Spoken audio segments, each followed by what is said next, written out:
ایک وقت تھا جب زمین پر ایک بادشاہ خود کو خدا کہتا تھا۔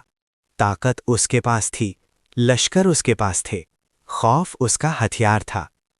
اور اسی زمین پر ایک بچہ پیدا ہوا جس کے ہاتھ میں کوئی طاقت نہیں تھی مگر اس کے ساتھ اللہ تھا۔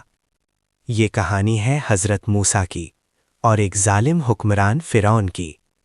یہ صرف تاریخ نہیں، یہ ایمان اور ظلم کی سب سے بڑی جنگ ہے۔ بنی اسرائیل مصر میں غلام تھے، ان پر ظلم کیا جاتا تھا، بچوں کو قتل کیا جاتا تھا، عورتوں کو زندہ رکھا جاتا تھا۔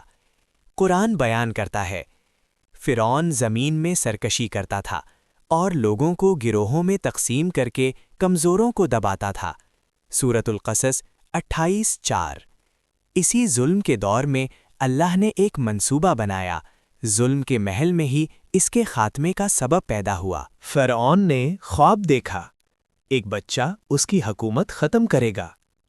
حکم جاری ہوا، لڑکوں کو قتل کرو۔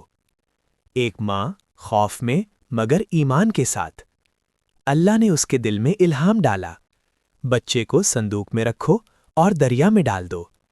اور وہ بچہ اسی محل میں پہنچ گیا جہاں سے ظلم چلتا تھا۔ یہ اللہ کی تدبیر تھی۔ وقت گزرا، موسیٰ جوان ہوئے۔ ایک دن ایک جھگڑا، ایک حادثہ اور ایک شخص کی موت۔ موسیٰ خوفزدہ ہوئے، اللہ سے دعا کی، اللہ نے معاف کیا۔ پھر حکم آیا، مصر چھوڑ دو۔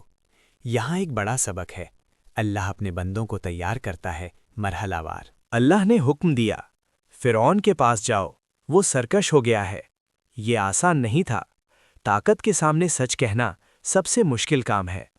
موسیٰ نے دعا کی، اے رب میرا سینہ کھول دے، میرا کام آسان کر دے۔ عصا سانپ بنا، ید بیضاں روشن ہوا، نشانیاں واضح تھیں، مگر تکبر اندھا کر دیتا ہے۔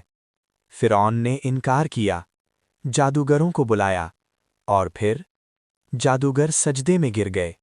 یہ سچ کی طاقت تھی۔ بنی اسرائیل نکلے، پیچھے فرعون کا لشکر، آگے سمندر، پیچھے موت۔